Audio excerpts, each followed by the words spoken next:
아들 상견례 자리에 사돈으로 나타난 전 남편. 그날의 충격으로 입을 다물 수가 없었다. 상견례 날이었습니다. 저는 1시간 전부터 옷을 몇 번이나 갈아입었습니다.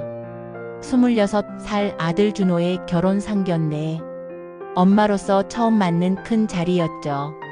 엄마, 너무 긴장하지 마세요. 준호가 제 손을 꼭 잡으며 웃었습니다. 저는 15년 전 이혼하고 홀로 아들을 키웠습니다. 아들 아버지는 생각하기도 싫은 인간이었죠. 그때가 떠올랐습니다. 준호가 겨우 11살이던 2010년 3월 어느 날 밤, 남편 김태수가 캐리어에 짐을 싸며 했던 말들이요. 미안해. 나 정이랑 살기로 했어. 애는 내가 키워. 저는 설거지를 하다가 그 말에 그릇을 떨어뜨렸습니다. 뭐라고? 지금 무슨 소리야? 회사 후배 박정희. 나 걔 사랑해. 이혼해줘. 당신 미쳤어? 애가 있는데. 우리 준호가 있는데. 애 양육비는 보낼게. 연희야, 미안해. 근데 나도 내 인생 살고 싶어. 그렇게 그 인간은 28살 회사 후배년과 함께 나가버렸습니다. 저보다 5살이나 어린 여자와 말입니다. 그날 밤 11살 준호는 방에서 이불을 뒤집어 쓰고 울고 있었습니다. 그 후로 태수는 양육비도 제대로 보내지 않았습니다. 처음 석 달만 30만 원씩 보내더니 그것도 끊겼습니다.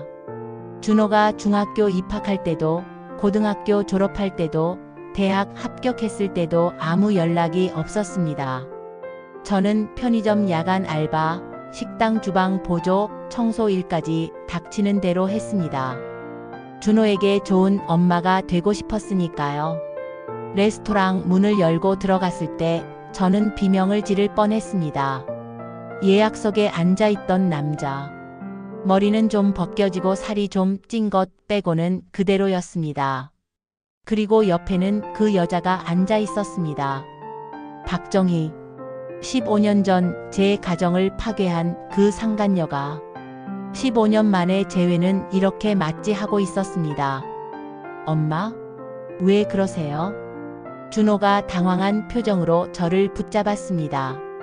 제가 문 앞에서 얼어붙어 버렸거든요. 어서 오세요. 저희가 지은이 부모예요. 박정희가 환하게 웃으며 손을 흔들었습니다. 저를 알아보는 기색은 전혀 없었습니다. 태수는 제 얼굴을 보자마자 얼굴이 하얗게 질렸습니다. 손에 들고 있던 물잔을 떨어뜨릴 뻔했죠. 안녕하세요. 저는 박연희입니다. 저는 떨리는 다리를 이끌고 겨우 자리에 앉았습니다. 아이고, 사돈 어르신 긴장하신 것 같아요. 편하게 하세요. 우리 이제 가족 되는 거잖아요. 박정희가 제 팔을 툭툭 치며 말했습니다. 그 손길에 소름이 돋았습니다. 저는 박정희고요. 여긴 제 남편 김태수예요. 우리 지은이 아빠죠. 그제야 상황이 정리되었습니다. 태수와 박정희는 결혼했고 지은이는 그 둘 사이에서 태어난 딸이었습니다. 그러니까 준호와 지은이는 이복 남매였던 겁니다. 지은아, 인사해. 안녕하세요. 저 김지은이에요. 지은이가 환하게 웃으며 인사했습니다. 24살. 청순하고 예쁜 아가씨였습니다. 준호 씨는 어떤 일 하세요? 태수가 떨리는 목소리로 물었습니다. 아들을 제대로 쳐다보지도 못하고 있었죠. IT 회사에서 개발자로 일하고 있어요. 아, 개발자요. 좋네요. 연봉은 세전 8천 정도 받고 있어요. 우와, 우리 사위 될 사람이 대단한데요? 박정희가 손뼉을 치며 좋아했습니다. 아드님 훌륭하게 키우셨네요. 혼자 키우셨다고 하셨죠? 네, 열심히 일했어요. 밤낮 가리지 않고요. 제 목소리가 날카로워졌습니다. 어머, 대단하시다. 저는 육아 때문에 회사 그만뒀거든요. 남편이 벌어오니까 저는 애만 키우면 되더라고요. 얼마나 좋았겠습니까? 남의 남편 빼앗아서 편하게 전업주부 하시면서요. 이 말이 목구멍을 뚫고 나오는 걸 전 남편 얼굴도 못 봤어요. 너무 바빠서요. 그런데 전 남편분은 어떻게 됐어요? 연락하고 지내세요? 박정희의 질문에 식탁 위에 공기가 얼어붙었습니다. 연락 안 해요. 15년 동안 한 번도요. 세상에. 그럼 양육비는? 처음 석 달만 받았어요. 월 30만 원씩요. 그 후로는 끊겼어요. 말도 안 돼. 어떻게 그럴 수가 있어요? 박정희가 진심으로 붕괴하는 표정을 지었습니다. 그러게요. 회사 후배랑 바람 나더니 그대로 나가버렸거든요. 태수가 숨을 헐떡였습니다. 얼굴이 창백했습니다. 여보 괜찮아? 체한 것 같아. 화장실 좀 다녀올게. 태수가 비틀거리며 일어났습니다. 저도 자리에서 일어났습니다. 복도에서 태수가 벽에 기대어 있었습니다. 연희야. 저한테 말 놓지 마세요. 우린 남이에요. 미안해. 정말 미안해. 나도 몰랐어. 준호가 그렇게 컸을 줄은 몰랐다고요? 15년 동안 양육비 한 푼 안 보내면서 제 목소리가 떨렸습니다. 내가 잘못했어. 다 내가 잘못했어. 근데 지금 어떻게 해야 해? 지은이랑 준호는 남매잖아. 그러게요. 당신이 바람나서 낳은 딸이랑 버림받은 아들이 사랑에 빠진 거예요. 정희는 몰라. 내가 전에 결혼했었다는 것도 아들이 있다는 것도. 뭐라고요? 정희한테 말 안 했어. 나 초혼이라고 했어. 미쳤군요. 그럼 지은이도 오빠가 있는 줄 모르네요. 응. 지은이는 외동딸이야. 왜요? 왜 숨긴 거예요? 부끄러웠어. 가정을 버렸다는 게, 아들을 버렸다는 게 너무 부끄러웠어. 상견례가 끝나고 차를 타는데 준호가 조심스럽게 물었습니다. 엄마, 지은이 아버지 뭔가 이상하지 않았어요? 이상하긴 뭐가? 계속 저를 이상하게 쳐다보시던데요. 그리고 엄마 얘기할 때 얼굴이 창백해지시고. 준호야, 그냥 긴장하신 거겠지. 그리고 엄마, 아까 전 남편이 회사 후배랑 바람났다고 하셨잖아요. 양육비도 석 달만 받고 끊겼다고. 지은이가 24살이면 2001년생이고 엄마 이혼하신 게 2010년이었죠. 준호가 뭔가를 눈치챈 것 같았습니다. 준호야, 집에 가서 얘기하자. 엄마, 지금 말해주세요. 지은이 아버지가 제 친아버지 맞죠? 차를 길가에 세웠습니다. 더 이상 숨길 수가 없었습니다. 집에 도착하자마자 준호가 다그쳤습니다. 솔직히 말해주세요. 그리고 지은이 엄마가 그 상간녀고요. 그래, 맞아. 15년 전 내 아빠가 나갔어. 회사 후배랑 바람나서. 그게 박정희야. 그리고 지은이는 내 친여동생이 맞아. 세상에. 준호가 머리를 쥐어뜯었습니다. 그럼 저는 지금 제 친여동생하고 연애하고 있었던 거예요? 그래. 아빠가 그 사람이었어요? 지은이한테 그렇게 잘해주던 그 아버지가? 잘해주긴. 넌 한 번도 안 찾아온 인간이. 그때 초인종이 울렸습니다. 문을 열자 태수가 서 있었습니다. 준호야, 아빠가. 들어오지 마세요. 제발 얘기 좀 하자. 아빠?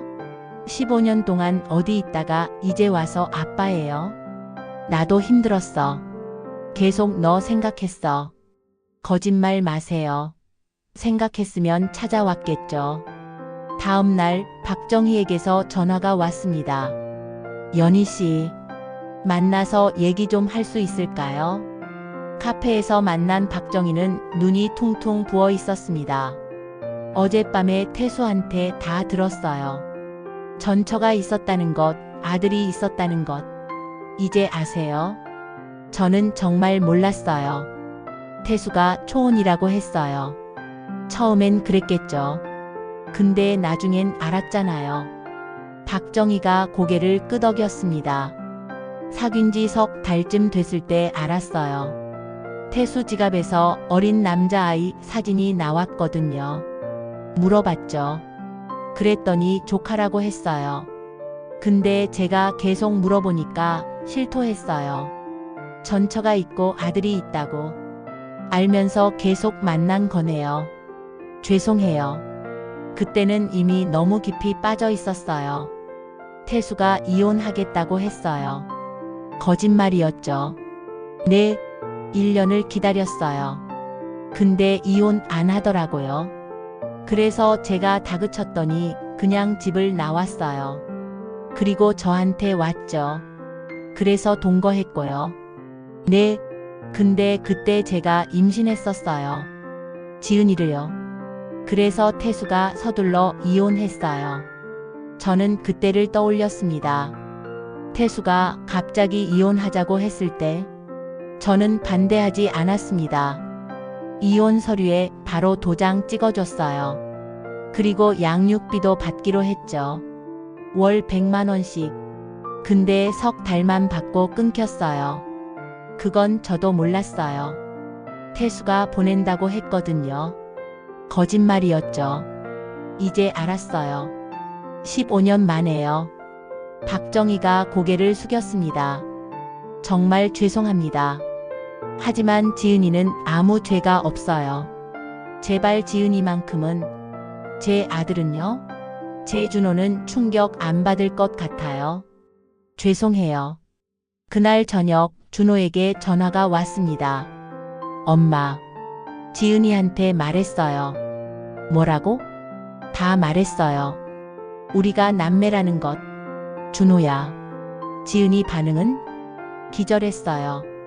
제 말 듣고 그 자리에서 쓰러졌어요. 지금 병원이에요.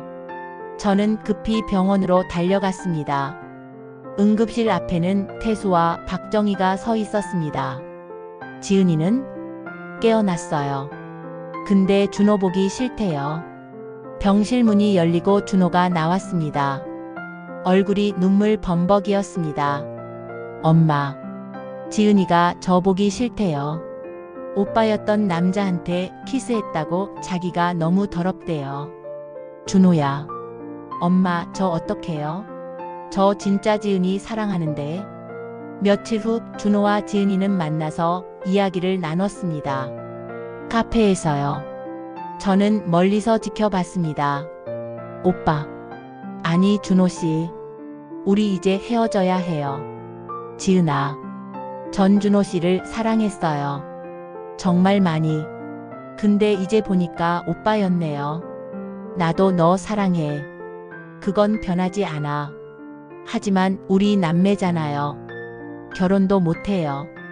지은아, 우리 방법을 찾아보자. 안 돼요. 전 이미 당신을 남자로 봤어요. 그런데 오빠라니. 제발 날 떠나지 마. 준호가 지은이의 손을 잡았습니다. 지은이는 그 손을 뿌리쳤습니다. 미안해요. 근데 전 안 돼요. 이미 오빠한테 키스한 것도 다 생각나서 너무 역겨워요. 지은아, 오빠 잘못 아니에요. 하지만 이젠 알잖아요. 그러니까 이제 그만해요. 지은이가 자리에서 일어났습니다. 준호가 뒤를 쫓았지만 지은이는 뒤돌아보지 않았습니다. 그 후 일주일 동안 준호는 방에서 나오지 않았습니다. 밥도 제대로 먹지 않고 회사도 나가지 않았습니다. 한편 지은이도 집에서 엄마를 용서하지 못한다고 했습니다. 엄마가 아빠를 유혹해서 다른 집안 파괴한 것 때문에 내 인생이 망가졌잖아요. 지은아, 엄마가 잘못했어. 철이 없었다고? 남의 남편이 유부남인 거 알면서도 만났잖아요. 지은아. 그리고 아빠도요. 아들이 있으면서 왜 숨긴 거예요? 지은아, 아빠가 미안해. 태수가 무릎을 꿇었습니다. 이제 와서 미안하다고 뭐가 달라져요? 전 이미 제 오빠랑 연애했어요. 4년 동안. 결국 지은이는 집을 나갔다고 했습니다. 한 달쯤 지났을 때 태수가 우리 집을 찾아왔습니다. 준호 좀 볼 수 있을까? 준호는 수척한 얼굴로 나왔습니다. 한 달 만에 10kg는 빠진 것 같았습니다. 준호야, 미안하다. 아빠가 15년 전에 너를 버렸어. 알고 있어요. 그때 아빠는 정희한테 너무 빠져 있었어. 너도 내 엄마도 안 보였어. 그래서 저를 버렸죠. 태수가 무릎을 꿇었습니다. 준호야, 용서해달라는 게 아니야. 다만 아빠가 너를 사랑하지 않았던 건 아니야. 사랑했으면 떠나지 않았겠죠. 아니야. 사랑했어. 근데 정희를 더 사랑했어. 준호가 비웃었습니다. 정말 최악이네요. 자식보다 여자가 더 좋았다는 거잖아요. 아빠가 최악이야. 근데 준호야, 단 하루도 너를 잊은 적 없어. 거짓말하지 마세요. 정말이야. 지은이를 키우면서도 계속 너를 생각했어. 그래서요? 생각만 하고 찾아오지 않은 거예요. 용기가 없었어. 준호가 고개를 돌렸습니다. 이제 와서 그런 말 해봤자 소용없어요. 전 이미 충분히 상처받았어요. 그리고 이제는 사랑하는 여자까지 잃었어요. 당신 때문에. 정말 미안하다. 미안하다고 해서 지은이가 돌아오나요? 준호가 소리쳤습니다. 당신 때문에 제 인생 망가졌어요. 이제 그만 가세요. 당신은 제 아빠가 아니에요. 태수는 눈물을 흘리며 고개를 숙였습니다. 그로부터 일주일 후 박정희가 저를 찾아왔습니다. 연희 선배님, 저 태수랑 이혼하기로 했어요. 왜요? 지은이가 우릴 용서 못해요. 그리고 저도 더 이상 태수 곁에 있고 싶지 않아요. 15년 동안 속았거든요. 박정희가 봉투 하나를 건넸습니다. 이게 뭐예요? 5천만 원이요. 양육비예요. 태수가 15년 동안 안 보낸. 됐어요. 안 받아요. 받으세요. 제발요. 이것밖에 제가 할 수 있는 게 없어요. 저는 한참을 망설이다가 봉투를 받았습니다. 죄송해요. 박정희가 절을 하고 돌아갔습니다. 1년이 흘렀습니다. 준호는 회사를 옮겨서 싱가포르로 발령을 받아서 갔습니다. 새로운 환경에서 새로 시작하고 싶다고 했습니다. 가끔 영상통화를 하는데 예전보다는 밝아 보였습니다. 하지만 연애는 안 한다고 했습니다. 지은이는 다른 남자를 만나고 있다고 들었습니다. 하지만 행복해 보이지는 않는다고 했습니다. 아직도 준호를 잊지 못한다고 합니다. 태수와 박정희는 결국 이혼했습니다.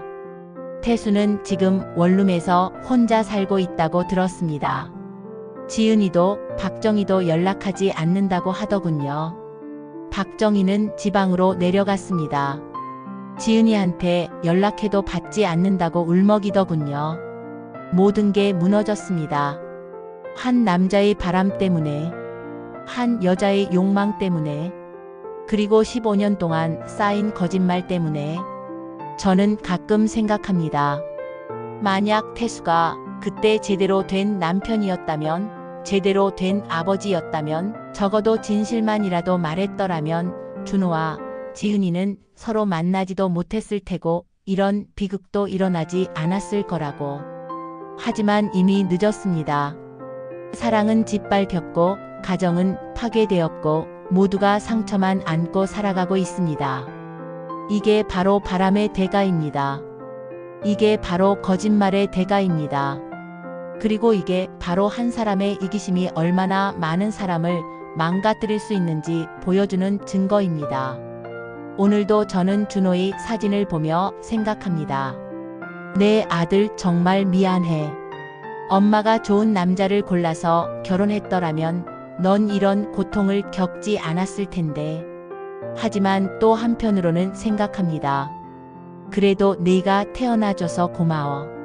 네가 있어서 엄마가 버텼어. 인생은 참 아이러니합니다. 사랑하는 사람이 가장 큰 상처를 주기도 하고 가족이 가장 큰 적이 되기도 합니다. 준호와 지은이의 사랑이 그랬습니다. 4년 동안의 행복했던 시간들이 이제는 둘 다에게 지울 수 없는 트라우마가 되어버렸습니다. 그리고 그 모든 비극의 중심에는 한 남자가 있었습니다. 김태수, 제 전 남편, 준호의 친아버지, 지은이의 아버지, 그리고 두 아이의 사랑을 파괴한 장본인. 여러분, 제 사연을 들으시고 어떤 생각이 드셨나요? 인생이란 내 생각대로 흘러가는 게 아닌가 봐요.